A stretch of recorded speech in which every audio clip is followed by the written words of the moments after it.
कल यानी 14 अक्टूबर सुबह 11:04 पर यूपी कांग्रेस ने सोशल मीडिया प्लेटफॉर्म एक्स पर एक वीडियो पोस्ट कर लिखा। प्रयागराज में एक महिला के मरने पर उसके पिता और पति ने एक बांस में चादर बांधा और उसमें उसका शव रखकर अंत्येष्टि के लिए चल पड़े। ये झलक समाज की संवेदनहीनता की झलक तो है ही, साथ ही इस देश के आर्थिक असमानता की वह सच्चाई है जो बताती है कि यहाँ अमीर और गरीब के बीच की खाई कितनी बढ़ गई है। यहाँ हर रोज अमीर और गरीब होता जा रहा है। बाकी ये सब निजाम और उसकी पूरी सरकार की सरपरस्ती में हो रहा है। इस वीडियो की असल कहानी जानने के लिए यूपी तक पहुंचा उस गांव में जहां से इसकी शुरुआत हुई। दरअसल ये वीडियो यूपी के प्रयागराज के झूसी इलाके का है। ये खाना बदोश की जिंदगी गुजारने वाले परिवार की कहानी है जो बनारस से आकर प्रयागराज की संगम पर रहता है और पेड़ के पत्तों से दोना बनाने का काम करता है, नहीं तो भीख मांगकर ये अपना गुजर बसर करते हैं। ये है पुरुषोत्तम, जिनकी उम्र 50 साल से ज्यादा है और वो अपने बेटे और बहू के साथ रहते हैं।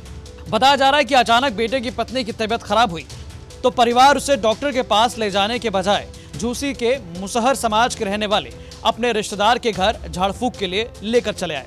सोशल मीडिया पे वायरल हो रहे तेजी से एक वीडियो का सच हम लोग उस गांव में जानने आए हैं जहां से पिता और बेटा एक महिला की डेड बॉडी को बाकायदा कोई सेवा के बिना ही हाथ में डंडा और एक कपड़ा के बदौलत लेकर सड़कों से गुजरे। और कहाँ आए थे जब हम लोग इसी सच्चाई जानने आए तो थोड़ी सी सच्चाई में आश्चर्य भी लगा, क्योंकि यहाँ पर वो इसलिए आए थे इलाज के लिए नहीं, उस पत्नी की तबीयत खराब थी और इस घर में आए थे। इस घर में इसलिए आए थे कि उनको लगता है उनकी पत्नी की जो तबीयत खराब है शायद झाड़ फूंक से सही हो जाए, लिहाजा इस घर में आए क्योंकि ये इनके रिश्तेदार हैं। जब इनके रिश्तेदार से पूछा गया वो क्यों आए थे तो उन्होंने बताया उसकी तबीयत खराब थी। हम लोग ने कहा अब इसको ले जाइए हॉस्पिटल, दवा दिलाइए, लेकिन उन्हें ये लगता था कि इलाज उनका जो होगा झाड़ फूंक से शायद वो सही हो जाएंगे, इसलिए वो लोग यहाँ पर आए, रुके, लेकिन बहुत देर हो चुकी थी, डेथ हो गई। जिस रिश्तेदार के पास पुरुषोत्तम अपने बेटे और बहू को लेकर आए, उन्होंने आगे बताया, अब आए थे लिए कि झाड़ फूंक हो जाए, ठीक हो जाएगी, वो नहीं हुआ, लेकिन भाग गए, मर गए। पहुँचते जो झाड़ने वाला था वो नहीं झाड़ पाया, तब से खत्म हो गई। कौन झाड़ फूंक करता है? हाँ, झाड़ फूंक कौन करते हैं? अरे जो करते तो है नहीं। वो चले गए? हाँ चले गए। कहाँ गए? कहीं भी गए हों। अच्छा। कमाने खाने के लिए। अच्छा।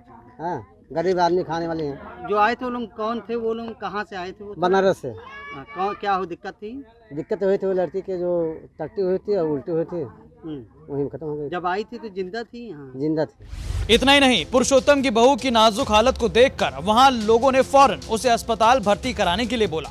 झाड़ फूंक करे बारे आई रहे ने, झाड़ फूंक किए ने, उनके सबके कहा जाता रहा कि भैया अपन मरीज लेके चला जा, कौनो डॉक्टरी में भर्ती कर दे, तो कहीं नाही दादा झाड़ फूंक कर दे, जिया दे, तो का मर गया है, तब मन कैसे जिया दे, का भगवान बनी जा। तो मर गया था यानी? हाँ। क्या हुआ था? औरत को हो क्या रहा था? उल्टी भई रही, बस उतने में खत्म हो गई। अब बहू के गुजर जाने के बाद वापस ले जाने और अंतिम संस्कार करने का पुरुषोत्तम के पास पैसा नहीं था। वो जैसे तैसे एक कपड़े और बांस के सहारे अपने बेटे और बहू को लेकर गांव से बाहर आए और शहर पहुंचते ही किसी ने इनका वीडियो रिकॉर्ड कर सोशल मीडिया पर वायरल कर दिया। पास की दुकान पर रविंद्रनाथ यादव पानी पी रहे थे। उन्होंने पुरुषोत्तम के बारे में बताते हुए कहा, सर कल हम और हमारे एक सहयोगी हैं शिवमंगल यादव, दोनों लोग गए थे बीकानेर पानी पीने के लिए। तो वहाँ पर देखा कि दो लोग, एक पति पत्नी, कुछ कपड़े में बांध के लेके जा रहे थे। तो हम लोगों ने उस वक्ता पूछा उनसे कि क्या है, तो उन्होंने बताया कि उनके पास पैसा नहीं है, उनकी बहू की डेथ हो गई है। तो उसके बाद हम लोग वहीं पर उसको रुकवाए, फिर काफ़ी लोग इकट्ठा हो गए। तो पूछा गया तो उनका हमारे पास कोई पैसे नहीं है। तो सभी लोग चंदे के रूप में 150 मिला के इकट्ठा किए, कुछ पैसा हो गया तो उनको दिया गया और पुलिस भी आई थी।